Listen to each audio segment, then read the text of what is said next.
everyone.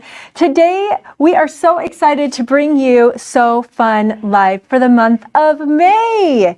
If you can notice from the opening pictures, this is Charlotte, but I am Andrea. I am not Donna today. I am stepping in for her. Poor Donna is not feeling well, and so I'm taking over for her. Hopefully I'll do just as good a job as she did, and so I'll be talking about all the beautiful displays that she did today. So welcome. This is So Fun. If you are new to So Fun, it is an amazing program that we have here at Quality Sewing and Vacuum. We have 10 stores in the Seattle area. So if you're a local anywhere from Bellingham down to Olympia or up into Silverdale on the peninsula, you can attend a live class. And if you go online, it'll show you all the classes and the times. Each store has multiple classes that you can attend. But if you're tuning in because you're out of state or you weren't able to make it, we're glad that you're here with us today. We have 2 prizes that we're going to be giving away at the end of the show. So please leave a comment down below, give us a like, tell us where you're tuning in from, or if you have any questions, go ahead and put those down and you'll be entered into, oh, hello, Mary from Graham. This is exciting. So just like Mary did, comment below. We want to hear from you. And with that, oh, sorry, I forgot to mention, Charlotte, our 20% off. Oh, 20% off. 20% off for So Fun members. If you're not a So Fun member, you want to be, because not only do you get free membership into all the classes every month, but you'll also get 20% off notions and fabric all year long.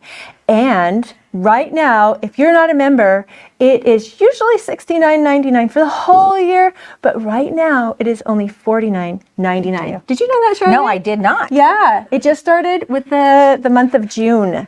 So I guess if you wait one more day. I think it's right now. If you go and you want to say, I want my June membership for only $49.99, you can go on, and that's good throughout the rest of the year.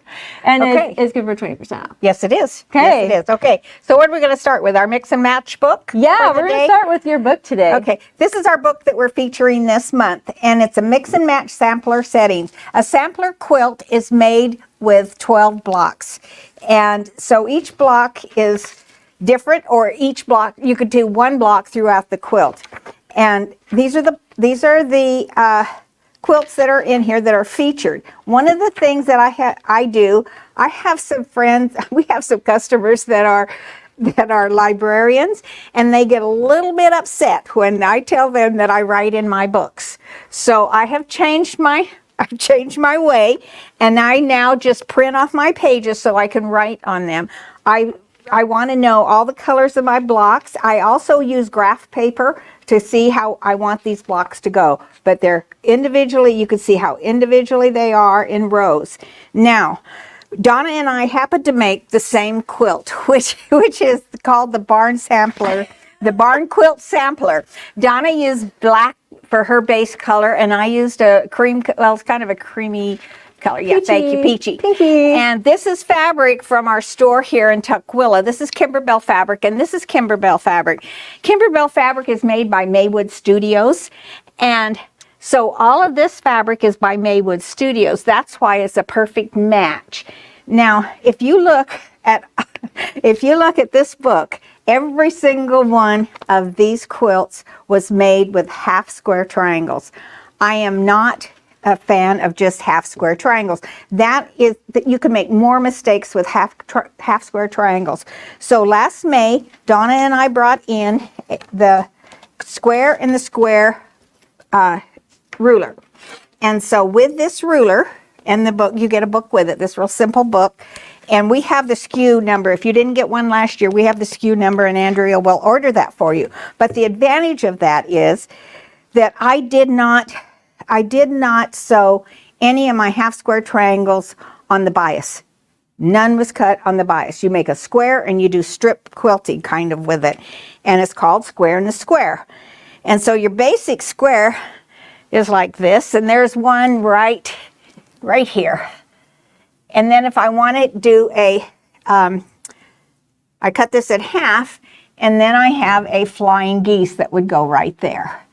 And then if I want to cut this in half again, there comes my half square triangle that would go right there. But none of that saves stitching. It saves many, many seams in your quilt. The more seams you have in your quilt or anything, the more ways that you can get them out of square.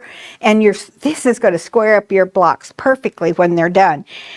Now, one thing I've learned doing quilting, I sewed everything. I sewed industrial, I sewed garments, I sewed ski wear, all that, and I didn't quilt for a long time until, many years. And it's a total different thing that you have to learn. And when I started this, one of the things that I would do is I would go ahead and I would cut out all of my fabric for my quilt, and then I'd put one square together, and I found out I didn't like it. Well, now I have all this cut up. I think that's why you find all this stuff in the Goodwill stores, is when we cut up things that we don't like. So I have learned to only cut one square, enough for one square. So if I like that, I can use it, and if I don't have to. Now in the book, you're going to have, this is your 12-inch block right here. And I brought this in because you could really see the difference in all the colors and things. And sometimes you will want to, on the back of this, because of the seams, you'll want to open up your seams. And then this is the 6-inch square block that's in there. I'm not fond of 6-inch square blocks, but with the ruler, they come out really, really well. And I think Andrea is going to tell you how she made her half square triangles. And I think that's all I have to say about the quilt. But Andrea. Yeah. Sorry. You were paying. I was on the other side. I was doing my back managerial stuff back there. So I wanted to show you Donna's quilt right here. She based all of her colors off of this fun little colory strip right here. Oh, isn't that beautiful? And if you look at all of Donna's works, she always has a little signature, fun little something in it, and you'll notice that this is just a little extra piece of fabric that she just threw in there, just because that's like her little Easter egg where you can find her little signature mark on there. And so all hers was done with the half square triangles. I love how she did the grays tones with the black. It really drew in all these colors together. And I wanted to show you the back. Hopefully I can show you the back without it falling off of here. Oh, here it is. Here good. Here. She had some leftovers of her half square triangles, and so she just put it all together and stuck it on the back there. She will always do that. She wastes nothing. Right. Like she always uses up everything. That's why you see it all, these little pieces like this. And if you look at the binding, where is it? Right here. Look at this. Yeah. Isn't that awesome? She used up the little scraps right here in her binding. She used them all because honestly, like, are you really going to use like these a handful of leftover scraps in another quilt like this? Probably not. So use it all up. Be really creative. And that's what I love about Donna's work is she puts those little pots of her little personality, little Easter eggies. Yeah. And her quilter quilted hers. I quilted mine on my long arm, and it was done with King Tut thread. Awesome. Love King Tut thread. We're going to talk about that King Tut thread in a little while, aren't we? So why don't I do my demonstration right now? Yes. Since you have to move my fabric. Oh, that's okay. We're going to come right up to the front here. I'm going to sit down in the chair, and I'm going to show you this really fun way.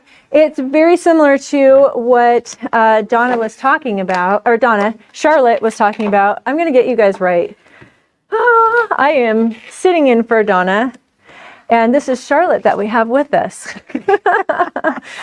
Okay, so one thing that I found in this book, the Mix and Match Sampler Settings, is that all of the squares, half square triangles, are 3.5 by 3.5 inches. And so I have this 8-inch by 8-inch square. And out of this 8 by 8-inch square, we are going to make 8, 3.5 by 3.5 half square triangles. Okay, let's get started. So I've got a ruler right here, and I'm just going to make a line from corner to corner with my little friction pen here.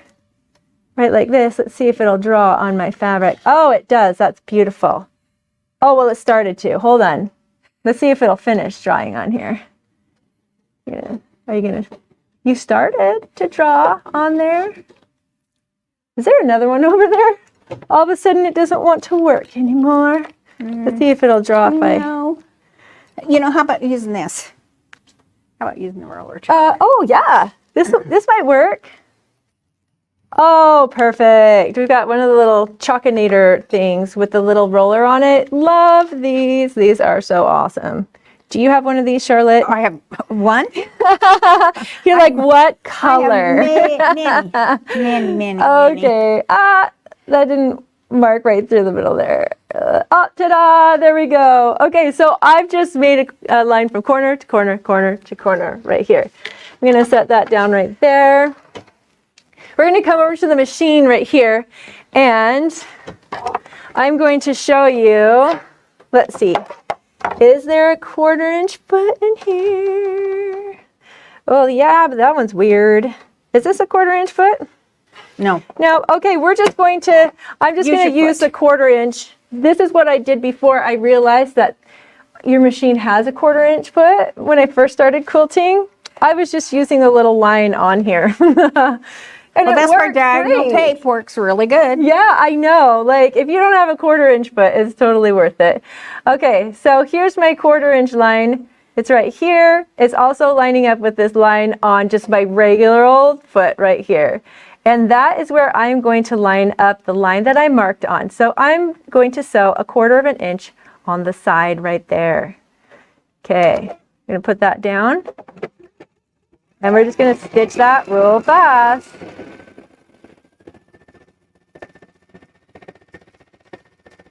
Like so. I'm just going to cut it. I love that cutting noise, don't you, Charlotte? Oh, I do. Love it. I was telling all my other customers how I went from my mother's, like 1978. My mom got it the year before I was born. 1978 Bernina. And I went from that, and it was top of the line when she bought it. It was fabulous. To a faux like this, and I couldn't believe it when they had like a button that knotted it and cut it at the same time. Are you kidding me? All right. And like the button, the cutter button, love that button. Love it. I also love how you can tell your machine what to do by tapping the foot as well. Put the needle down. Put the needle down. The foot half up. Okay, one more stitch there. That's good. Cut, cut, cut. Okay, so we're going to come back over to the cutting board right here.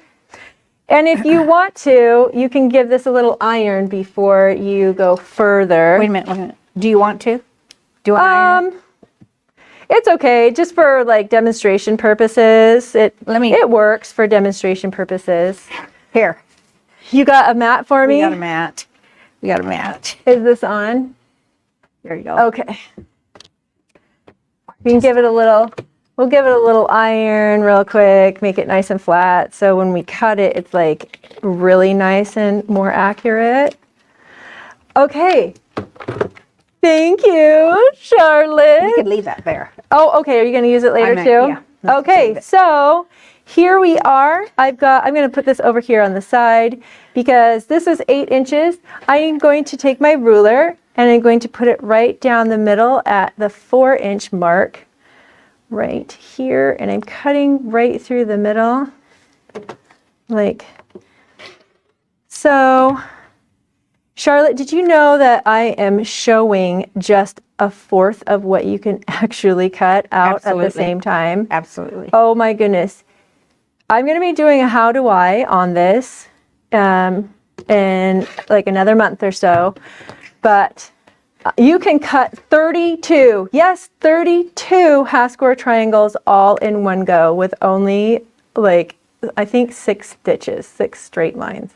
something. It's kind of like crazy, ridiculous, feel like you're cheating kind of thing.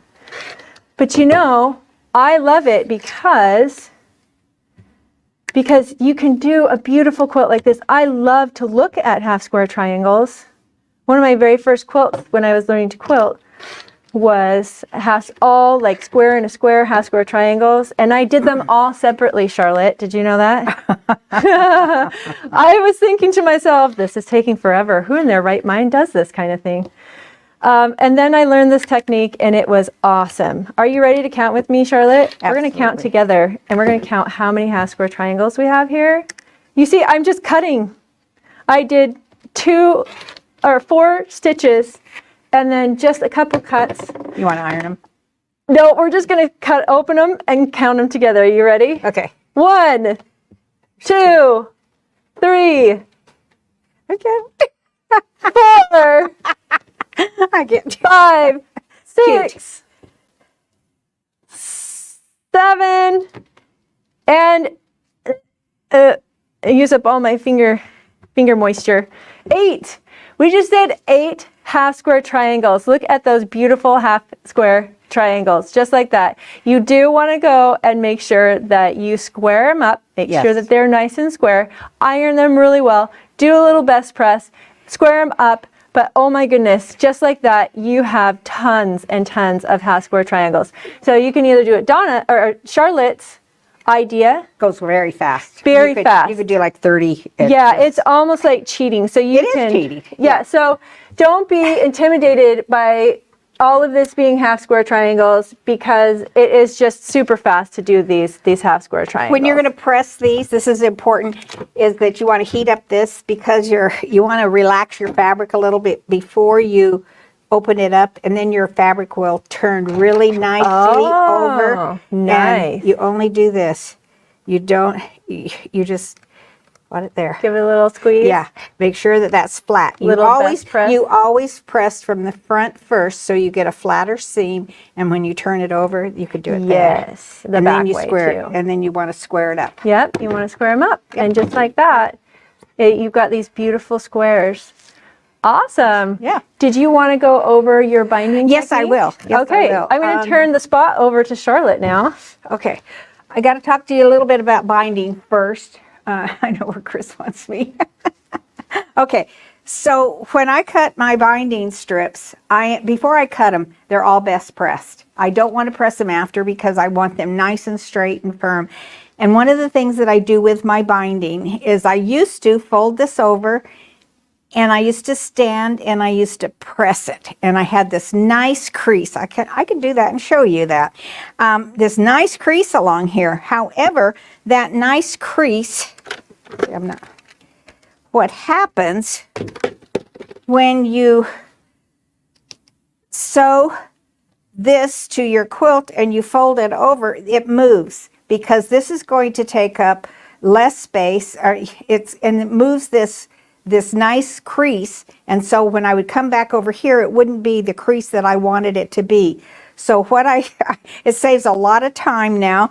All I do is I take a glue stick, and this is a Roxanne's glue stick. We sell them here in our stores. I just put it along here and fold it over, but don't crease it.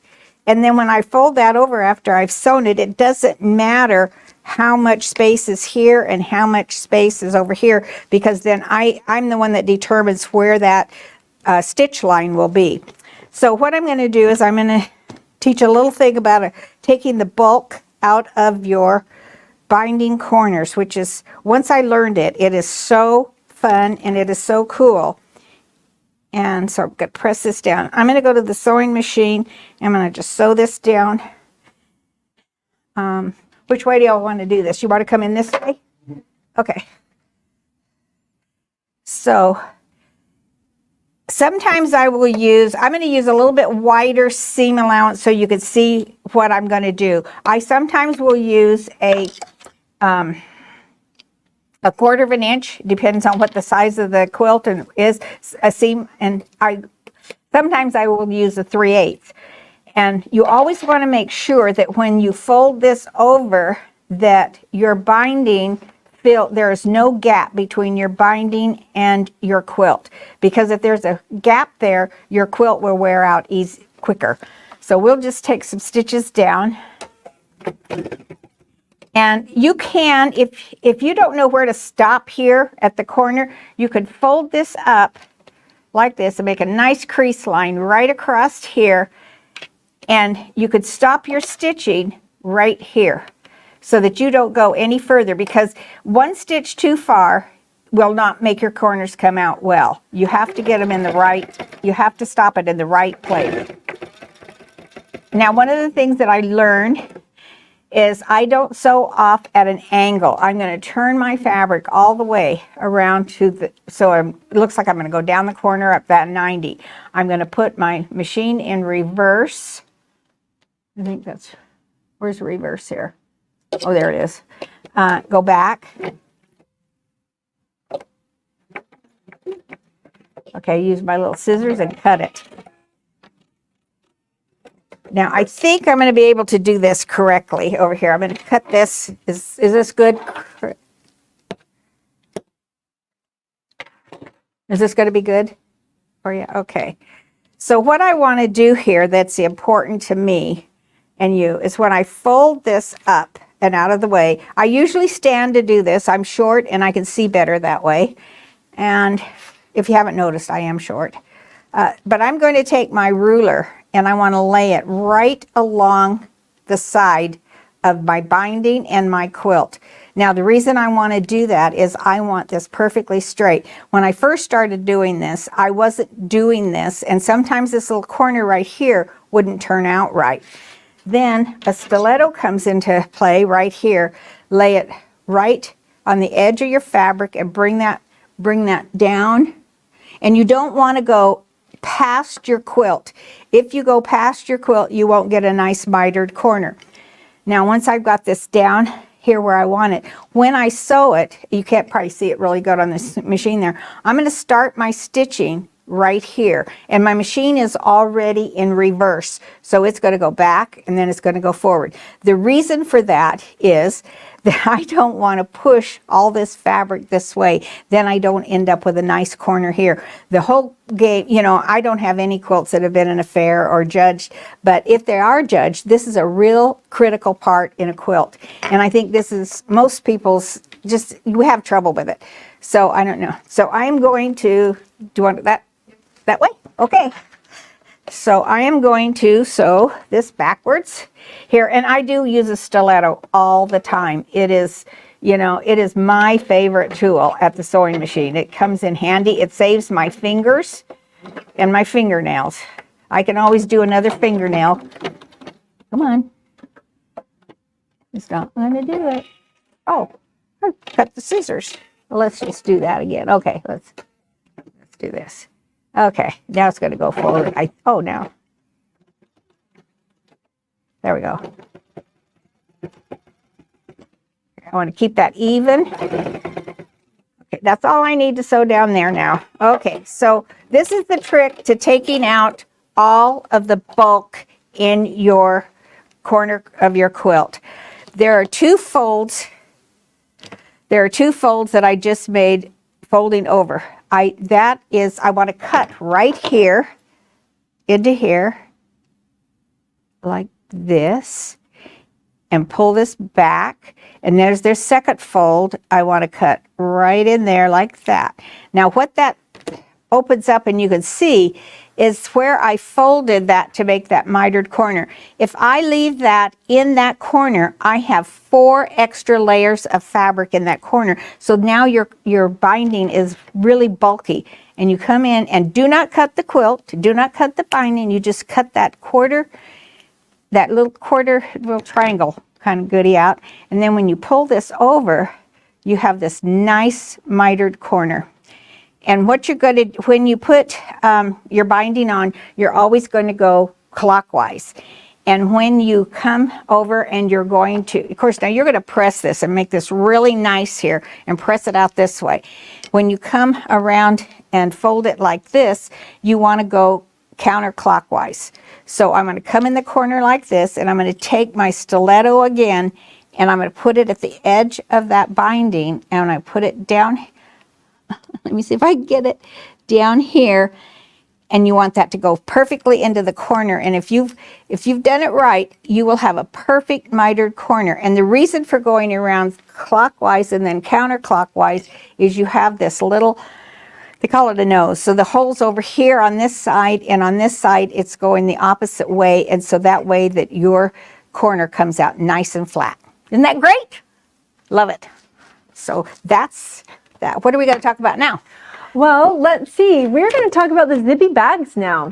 Okay, let me put this We've away. got some really great bags to show to you. This has been such a hot pattern today, hasn't it? Yes, Or this whole month. This It's whole been month, yeah. just a really great bag. I'm going to hand this off to you. I'm going to go get the zippy bag.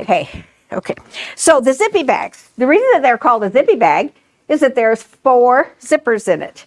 And what we did for that was we brought in Sallie Tomato zippers. Now, these zippers, we have some that are in 3 millimeter, and these are 4 millimeter.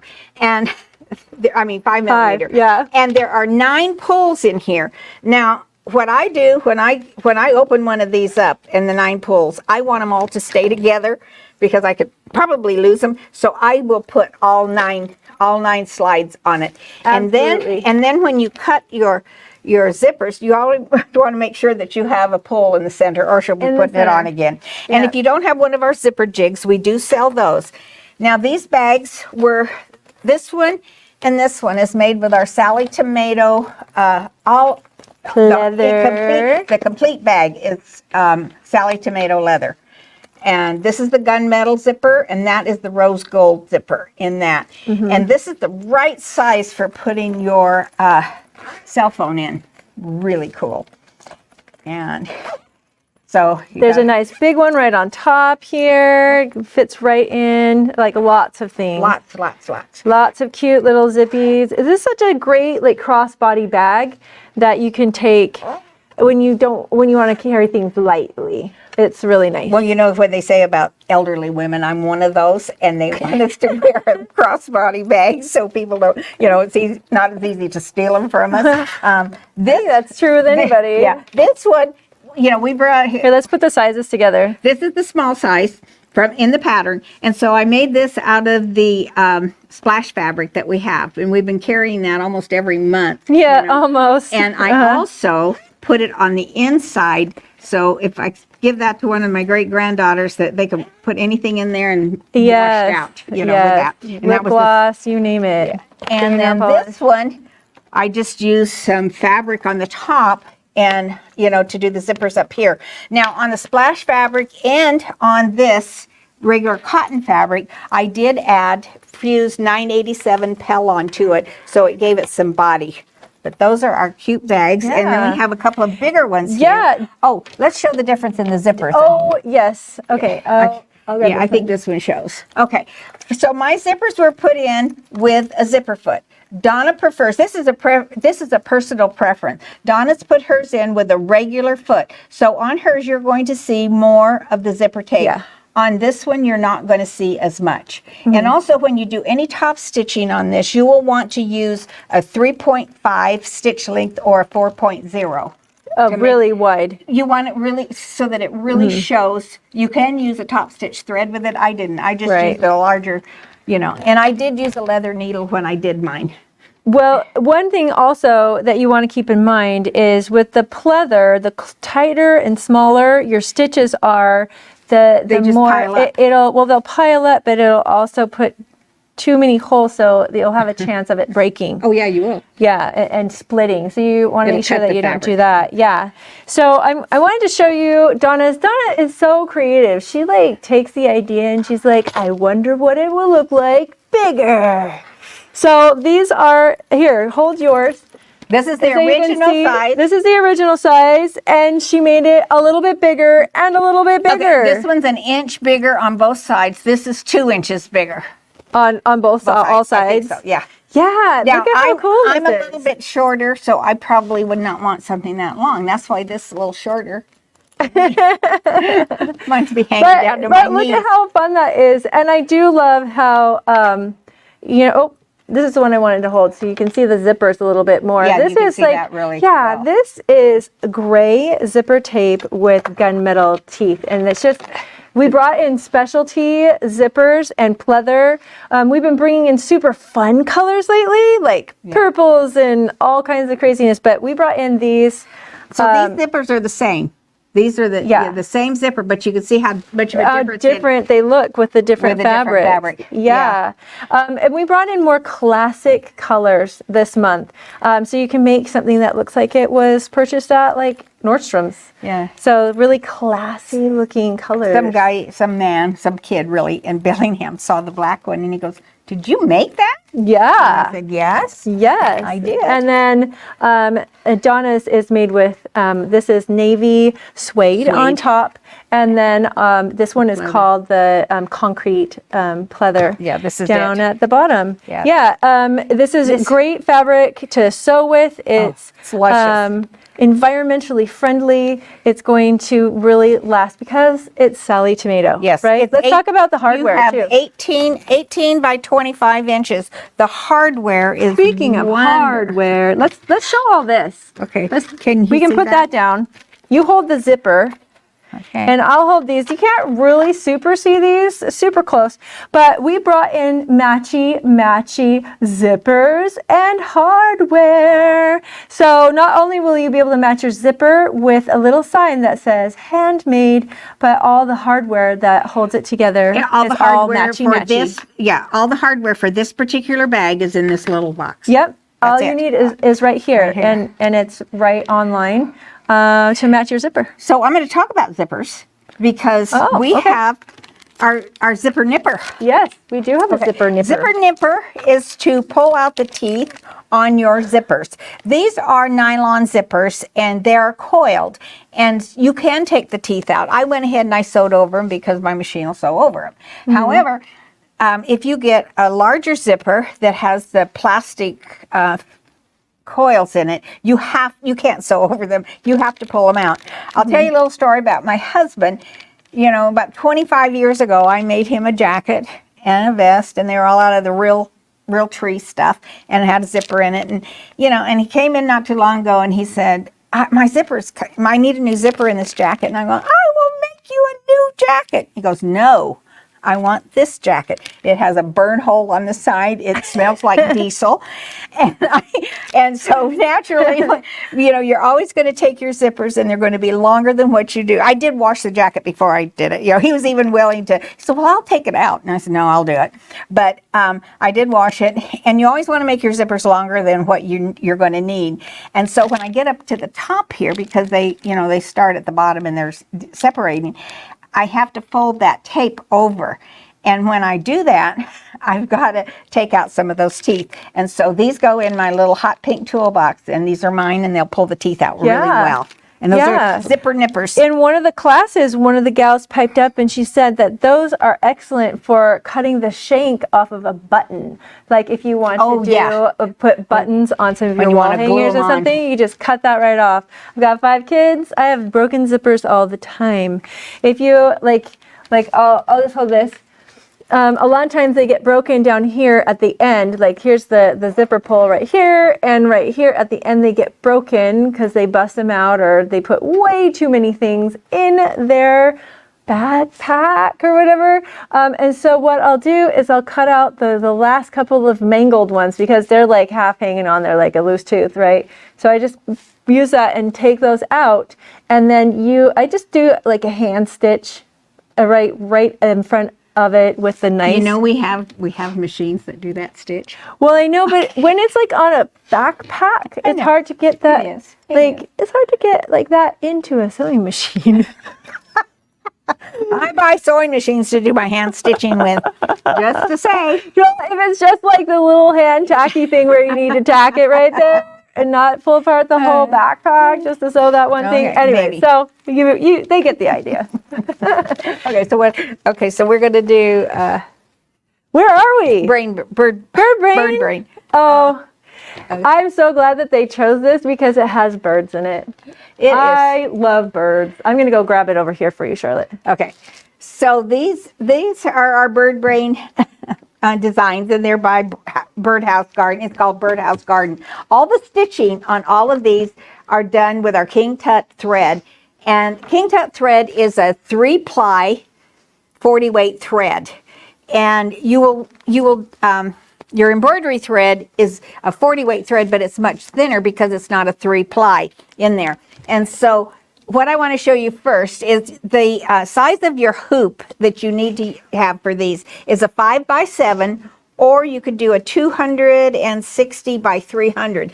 So this particular design was done in my larger hoop. You know, if you don't have a sewing machine that has that size of hoop in, we will sell you one that does, and then you can make this into hoopings.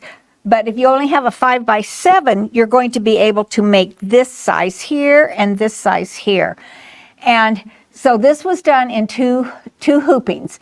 And it's all done. Now, when I do this, I'm going to use red thread in my bobbin. And just in case I have a little bit of white that might show through with my bobbin thread, then I don't have to touch it up. Everything that I did here, I used 987 on the back that's fused on before I do my quilting. And then when I do my quilting, I am going to use the same color, which I use cream here, and in my bobbin I'm also going to use cream in that. Now this is the second design that is done in one hooping here, and this is the original size that they call for in the book. But Donna, she loves to do different. I love her fabric around here. It has little ducks, it has little birds and flowers. It just matches the garden thing. And here's her little signature piece of fabric here in her binding. But she made this for a pillow. So on the back here, she's got big buttons on it, and she can put this a pillow in that. And mine's just a wall hanging. And then these pillows, these towels. There is instructions to do these towels on our website, and I did the video on them. And so if you want to know how I got all that done with all the pretty stuff here and the rickrack, all the instructions are on there. You just go onto our site, either YouTube or our Quality Sew and Vacuum site. Now, you want to go ahead? I'll talk about this first, and then yeah. Okay, I was going to be your Vanna. Vanna. Okay, these are all of our 5x7 sizes here, I believe, and so those, and then she used the fabric up in between here that looks like it's cross stitch. It's absolutely adorable. And put a little rod in the back that she could hang that on. Yeah, I want to show you this. You see these little pocket corners right here? I've actually started doing this myself. It's a square of fabric. Like if you look right here, this is a little square of fabric that was folded in half. And before she bound it, she just tucked that right into the corner, and then she added her binding over the top, and voila, look at this. She has her little, I think it's skewer or something in there, and then she can hang it just like that. Yeah. How awesome is that? And then it looks nice and tidy, and you can hang it beautifully, and all the corners aren't gonna, oh, there we go. The corners aren't gonna like go sad and like, they won't droop. Melt. They won't droop. That's the word I'm looking for. They won't droop. Droop right there. So that is a cute idea of one of the things to do in here. I'm going to set that over here. Did you want to talk about this one? No, go ahead. Go ahead. Yeah. Right side up? So okay, she did these here's all on the Donna side. again. And so she put buttons across here, buttons here, buttons down here. And Donna is always going to, most all the time, she's going to use, she calls it her magic binding. This is flange binding, and there's two different sizes in that. And then you can turn this around and sew it down right in between those two colors, and you bring it to the front. And it makes a real nice trim to a quilt. Yeah, she wanted to make like a little wall sampler so you could see a bunch of the different kinds. I think they're all the designs in there. I think like the little ones, the little separate ones. Yeah. But I wanted to show you the middle part right here. She used dark fabric on the background with the cream stitching over the top, just to see what it would look like if you did it opposite, and I love it. I think it turned out super cute. It did, very really cute. Okay, so there's some more ideas. So both of the, Andrea's going to talk more about our SewTites, but these this is how we used our SewTites. This is a 5x7 hoop. This is an older hoop that I've had for a very, very long time. And it's not as nice as some of our newer hoops. And so you want to actually put these hoops in here to keep your fabric and everything all You nice mean and... magnets? Magnets. What did I say? Magnets in the hoop. You said the hoops. Oh, no, magnets. You want to magnets. But I want to tell you, I do have advice. Do not put them close enough to where you're going to hit them with your foot of your machine. Yes. They, you know, you can cut out your timing. Now, if you see that Donna and I both did a basting stitch around, you want to do that basically because it's going to keep your fabrics all together with your stabilizers. But the second thing that it's going to help you with is when you take it out of the hoop, you're going to have a registration line that tells you where you could cut this however size you want to put into one of your wall hangings.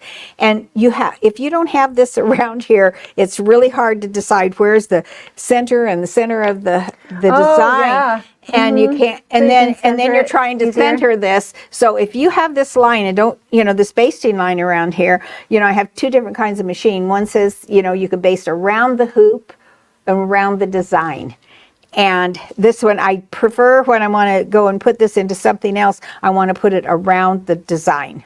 Perfect. So you can talk about the SewTites. Yeah, I'm going to talk about the SewTites a little bit, but I wanted you to see that Donna also experimented and she stitched this out with black thread, and I think And this she turns out also used so black in the cute. back. She used black in the bobbin as well. I think this would just be so adorable if she used like a floral fabric around the edges, sure. To make that really pop out there. But let's talk about the magnets right here.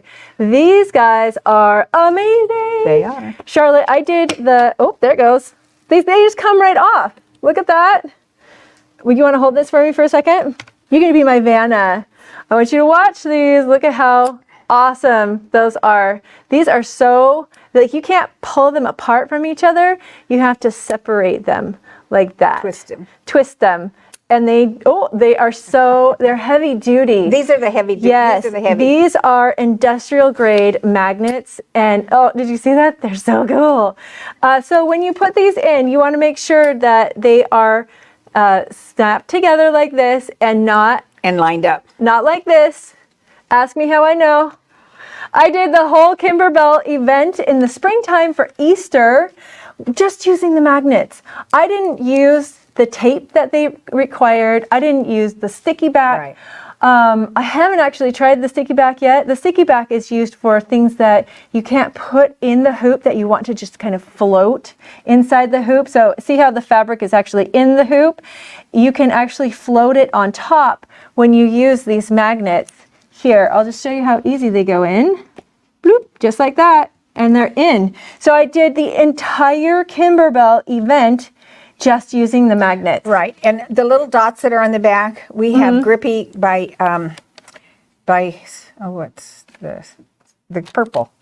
Oh, the Gypsy Quilter? Gypsy Quilter. She has the little dots that go on rulers, and they're little donuts in the very center. They say that you could put these on the little dots here, the magnet, so that you can line them up easier without them twisting when you do it. Oh, good to know. That's a good trick. I like that. Yeah, because I thought, what am I going to do with those little tiny circles on them inside of that? Inside of that? Yeah, that's a great use for those. Thank you for that tip, Charlotte. I almost called you Donna again. I'm not that tall. I know. So anyways, these are heavy duty. You can see that they work for just a layer of the interface, the backing, and a piece of fabric, right? But one gal was telling me that she does minky blankets that are personalized inside the hoop, and she can't use anything but the magnets to hold it down. And minky fabric is super thick. Yeah. You can't pin that. No, you and can't. it doesn't like it's good to be for contained. towels. It's towels too. Towels, baby bibs, you name it. Anything that's big and bulky, these magnets are going to hold like a breeze. Like I said, you don't have to use the sticky back anymore. I didn't use any of the tape that it required. I just used the magnets. And once you have them, they're good to go. Yeah. Forever. They are. You know? So anyway, so these are the heavy duty ones. I wanted to show you what they look like in the package. They come in a set of 5. Oh, This come in a set of 5 right here. And so these are heavy duty. These have 3 little magnets on the back. These are the SewTite minis, which are just as strong, but they are a little bit smaller. Now these are really great. Like Charlotte had in her 5x7 frame. You're going to want to use these tiny little ones so you have more space to do your embroidery work inside. These also come in a pack of 5. These have 2 little magnets on them, just as heavy but smaller. I wanted to show you really quickly this English paper piecing that Donna did. Oh, you can see it right against my sweater. That's great. Right there. I'm going to separate these because you will see that there is a little piece here that's just floating. Ta-da! Look at that. It's just floating. You match it up right with that line right there. I'm going to put my backing on and the front right like that. And so you don't have to grip your little piece of fabric anymore.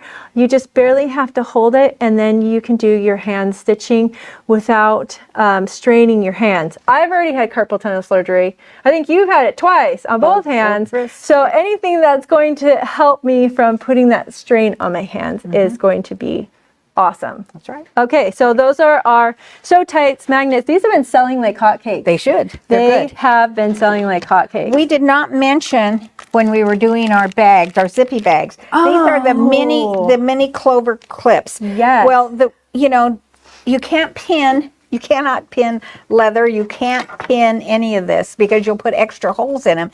And another thing, when you're doing these zippy bags, there's a sheet on the very back page that has these little squares, and it'll tell you the main part of the bag, the back part of the bag, and then the lining pieces. And you cut apart all these little pieces.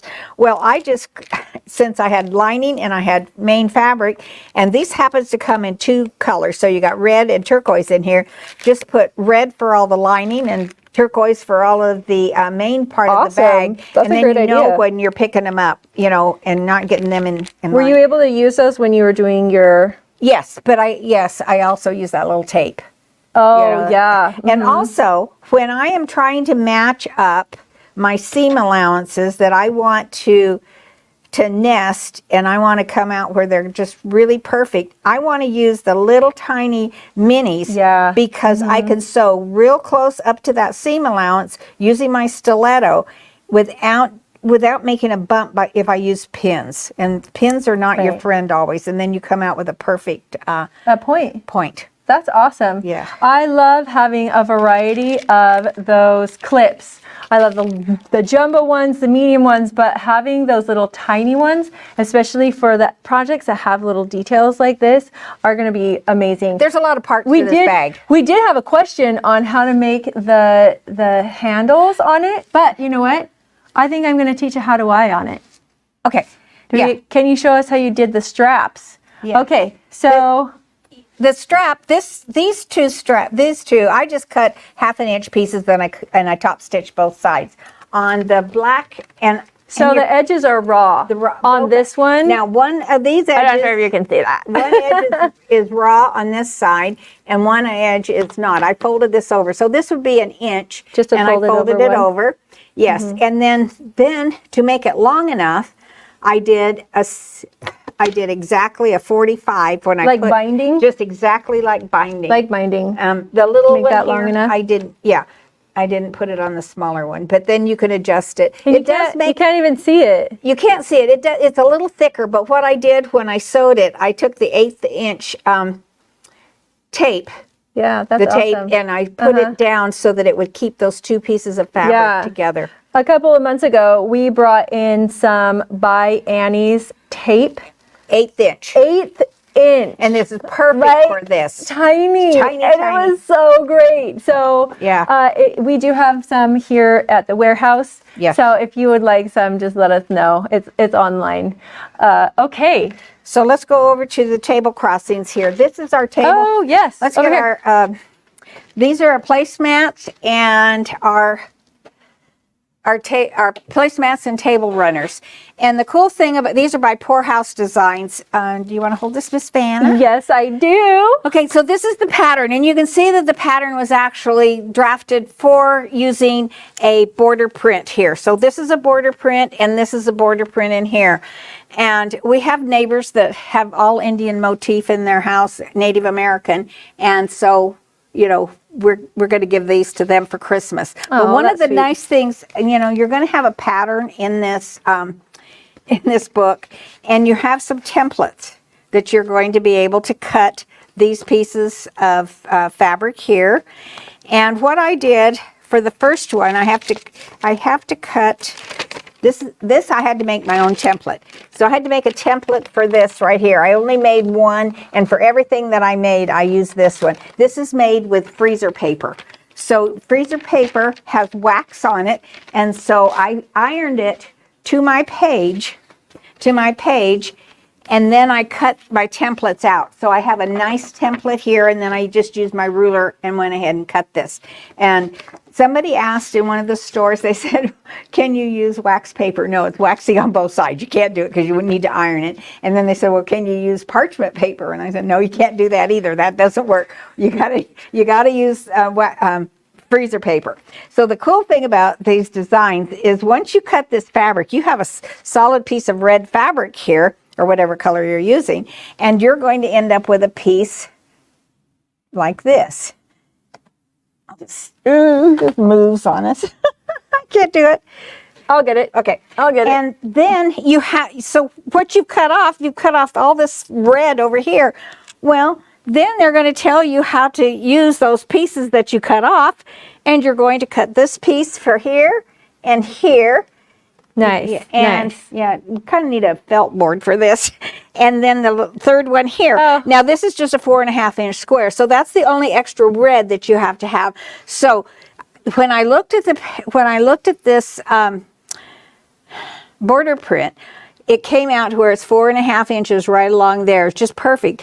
And then this I cut to 2.5 inches, and I used that for my binding on the side so that you still had the Native American, I don't know what you'd call this design, but it's really cool, so that it would show that way. And so yeah, I forgot. I know. And then this one was just done the same way, and then using the centerpiece as your binding here. This fabric was bought in our store here. It is quilted with king tut thread, edge to edge. This one's quilted with edge to edge stitching, but I used embroidery thread on that. And this one's just free motion on that. And Donna loves to do her quilts. When she does it, and she doesn't send them out, she always does straight line quilting. And we brought in the I like that. Yeah. Straight lines here. And she also cross in the middle. Yeah, and so also in the pattern, you could take this extra strip, and so you're going to make your center strip thinner, and you're going to put these two strips across here. I think this is called the fractured glass that she does that one. I don't know if you can see it super well, but it's really cool back there. So you know, and she also used her flange binding on that one. And I don't know if there's now for all of us, there's 987 Pellon put in there. And then before you want to quilt it, you're going to have to put a back on. So we have a brand new glue that's this is a brand new temporary adhesive by Roxanne. I haven't decided. I mean, it stayed on pretty long. I just don't know how temporary it is yet. I have to sit and let it see how long it's going to actually keep its tackiness. It will all wash out when you wash your fabric. And that's what it says on the container. Yeah, it doesn't have an odor. I'm a hairdresser by profession, so I've smelled so much stuff in my life. Probably have a lot of that. So the odor doesn't bother me, but those of you that it does, this does not have an odor. But if it does and it bothers you, go outside. It's also there's no CFCs and 30% VOCs, and it's acid-free. Acid-free is really important because nothing that you want to put on your fabric, you must be acid-free so it doesn't destroy your fabric. It will not stain. Somebody told me that they had put on when we were talking about this, they had used some other adhesive and it actually stained their fabric. And so this will not stain. And so this is our new Roxanne, and there's 7.2 ounces in that. Yeah. Hey, Charlotte, do you have a scan and cut? Do I? Yeah. And we, like, I have a scan and cut too. And I use it so much that it kind of gets not sticky anymore. Did you know that you can use the Roxanne temporary spray I have to been re-stickify your mats? You can, yeah, there's other stuff. Yes. Yeah, but you know, if you've got it and you need it, you can spray your Well, mats yeah, if you want to continue, because the mats go really away pretty fast. Yeah, the stickiness. Yeah, and you can extend the life of your cutting mat when you do that. All right, where are we next? We did that one. We did table crossings, coastal mug rugs. Ooh, so you want to do the. Yeah. Okay, these are our coastal mug rugs by Lori Kent. This is the first time that we've used any of her her designs. And one of the things that I discovered with her designs is that she has many, many, many, many stitches in this. And so because normally we're doing our embroidery with a 9014 needle, embroidery needle. I highly recommend that you take your needle size down because you've got many stitches that are going to go over. But also don't take your needle size down any lower than a 70 if you want to use your automatic needle threader, because you can't. On a 70 you can't. So 75 and above you can. And so I don't know if you could see this. I don't see. We'll hold it up for the camera. Okay. Don't zoom it in. Yeah. So her designs, these cannot be done in a 5x7 hoop. They're an 8x8 or an 8x10 or a 6x10. They're a little bit bigger than a 5x7. But you could always take a design down about 20% or increase 20% in the machine, and you could see that Donna increased hers and put this on this real cute wall hanging that'll go great in her bathroom. But this is the exact size of the mug rugs. What I did, because there's so many stitches in here, I chose to go ahead and fuse my 987 to my base fabric before I put it into the hoop, and then they're all together and then sewed around, and the stitches stitched out better with that because this fabric is stitched together. And one of the things that we brought in are these cute silicone tools, and they're position and press silicone tools by Gypsy Quilter. Well, I take a look at that and I look at the small one and it's like, well, gee, that'll work in my moisturizer, and then this one will work in one little jar in my kitchen. This can work for glue, but this one is what I have used when you turn something from, right sides, they're right sides together, wrong sides, right sides together, and you're going to turn them out. You want to make the seam right here really, really even all the way around.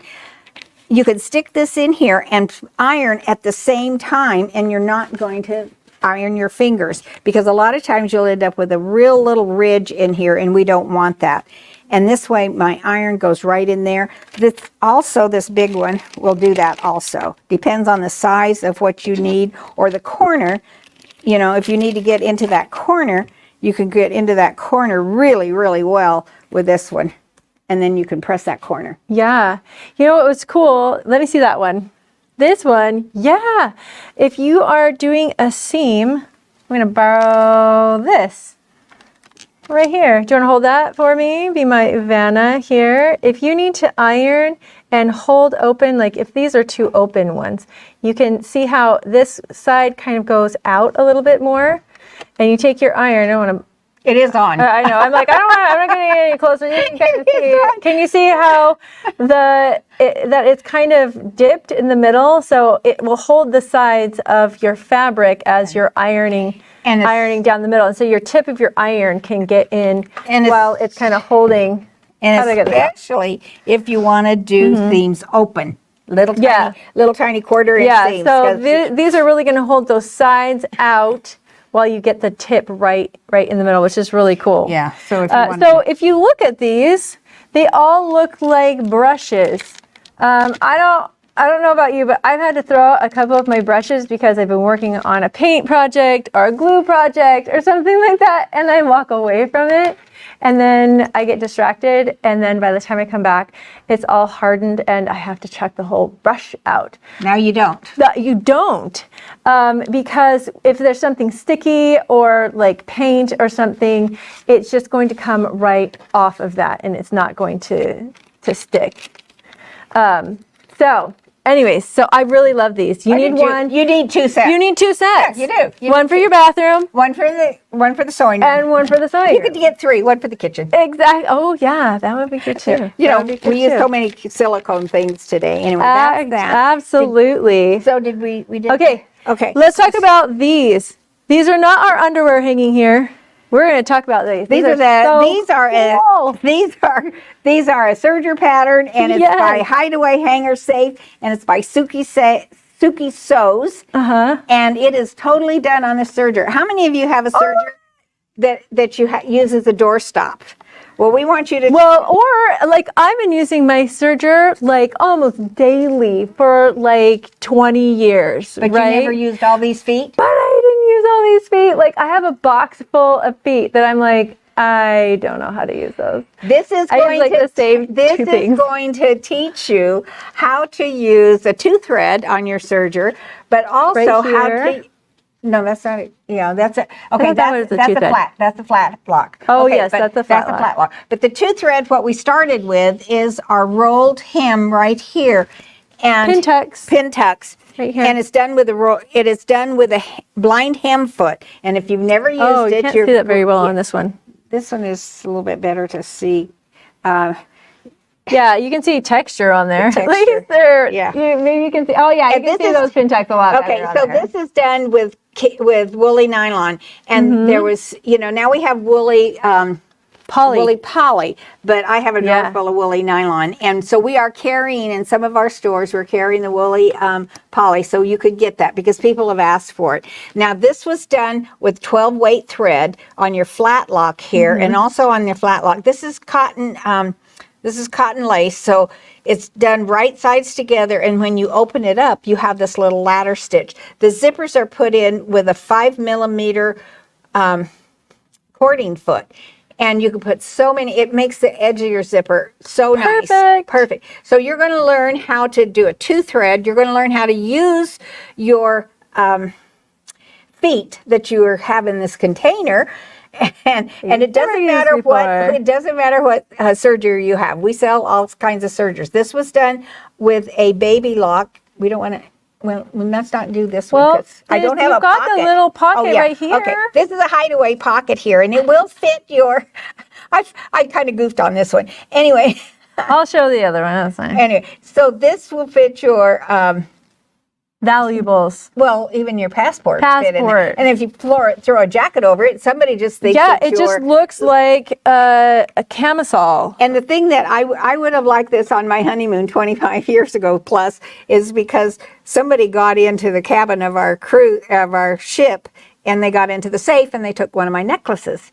And if I'd had this in there, there's no way. This is the hideaway pocket right here. And then this is a decoy. You can put like your nylons or socks or like your so they don't know that there would be a pocket behind here. Put little things in here that aren't as valuable, and then this underneath right here is the actual valuables right there. So you want to pick one up today. I had so much fun with it. Me and Donna got together here in Quilt, and we put ours together, and it took like an afternoon. And I was so excited to brush up on all my sewing skills on just my Serger. Sergers do more than doorstop sitting on your shelf or just doing just regular seams. I think that's okay. These I have tulips and I think that may be it. Yeah. I had a loose one, but I don't know where it is. I was asked last time I came in if they had bobbin clamps.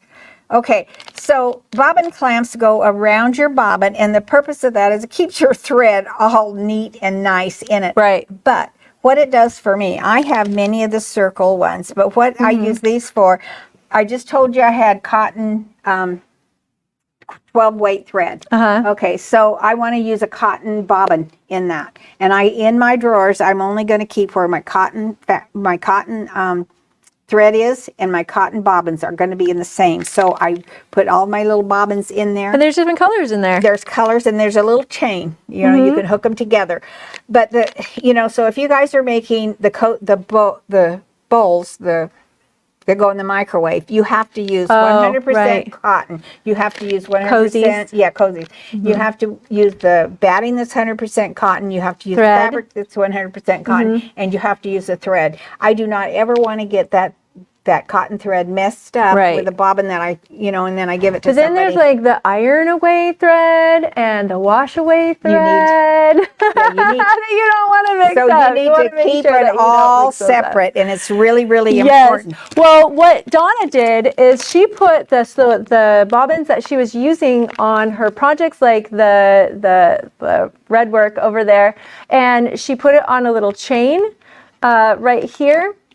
And then she put it on her sewing machine. I'll show you. I'll come over here to the front of the sewing machine really quickly. And you know how you have these extra little poles right here? Oh, I'm not in the picture. Should I go over here? Okay, it'll work right here. So here we go. We'll figure it out. Oh, we've got this. All right, so she would put just the bobbins that she was working on, and she would hang them right here. And they were just as ready and available for her right here on the machine. I usually put them like on the table, the desk of my sewing machine, and then I always knock them off because you're constantly moving fabric around. You know, I just had the extra bobbins here, but if you have them right here on the extra little pole that you're not using, then they're always contained and right there. And these are really easy to pinch open and pop those right in there. So I think we're done, Charlotte. No, we're not. No, we're not done. No, I got it. I love my quilting friends. Yeah. Right here. This is a cute little 6-inch by 2.5-inch ruler. It is so awesome. It's called I Love My Quilting Friends. Okay. Isn't it so cute? It's got the little hearts are scratchy. So see this center part right here, Gail was saying yesterday? See half this? inch. A half inch. So you have an inch on this side and you have an inch on this side. So you can still use it for an inch ruler. That's what you saw. It's actually 3 rulers in one. You have a 1-inch by 6-inch ruler here. On this side, I'll start on this side. On this side, it's 1 inch by 1/4 inches right here. And on this side, it's 1 inch by 1/8 of an inch. And I love that. 1/8 of an because inch? I can't tell you, I keep this right beside my sewing machine because there's so many times when I need just 1/8 of an inch to do a little marking or something, and having it right beside my machine, it's not obnoxious. It's not huge and obnoxious. Right. It's just like right there, and you've got 1/8, 1/4, and 1 inch marking. Right. Perfect. And then we have our mat smoother. The thing about a mat smoother, you don't want to wax on and wax off. It is not circles. Karate Kid. It is not that. And so I take my old mats and I actually put them underneath my sewing machine, and you just go back and forth on your mat, this way and this way, but no circles. Just back and forth. And someone even said they do it like corner to corner, you like can, that. but you just don't want to do any circular motion. You cut every way. wonky every which way. And every time you're cutting, even though they say they're kind of self-healing, you've got to cut in your mat, and you have these little edges on them. This takes it down. And you can see it pulls out the fuzz too. It pulls out all of the fuzz. You can see some of the stuff that came off just right here. The fuzz, coming out of it. Okay. That's it. I think that's it. And awesome. Well, you thank everybody for joining us because I have some winners for joining us today. We had a lot of fun, and let's see. I don't know what else. Oh, our prizes. We got some prize winners. Where's our prizes? I don't have the actual prizes with me because I forgot to bring them in here. But so my email is Andrea, Andrea, at qualitysewing.com, right there on the screen. So please shoot me an email with your name. If you are local, some of you are not local, and like your address, your phone number, so I can send you out your prize. I'll mail it to you. Our first winner is Patricia Roberts. So Patricia, please shoot me an email. Do we know what she's getting? No. It's a surprise. It's a surprise and you'll love it. I know it. You'll be so surprised. And Alana Chan. So if you are local and you have a store that you are close by, please let me know what store you are close to and your phone number. And I will send it to that store and you can pick it up there. But I don't think you are local, Patricia. I think you are from West Virginia. Oh, that's fun. Yes. Thanks how for cool. joining us. Yes. Thank you for joining us today. Yep. It has been a great time. Please join us again next month for June and have a great day. Yes. Thank you.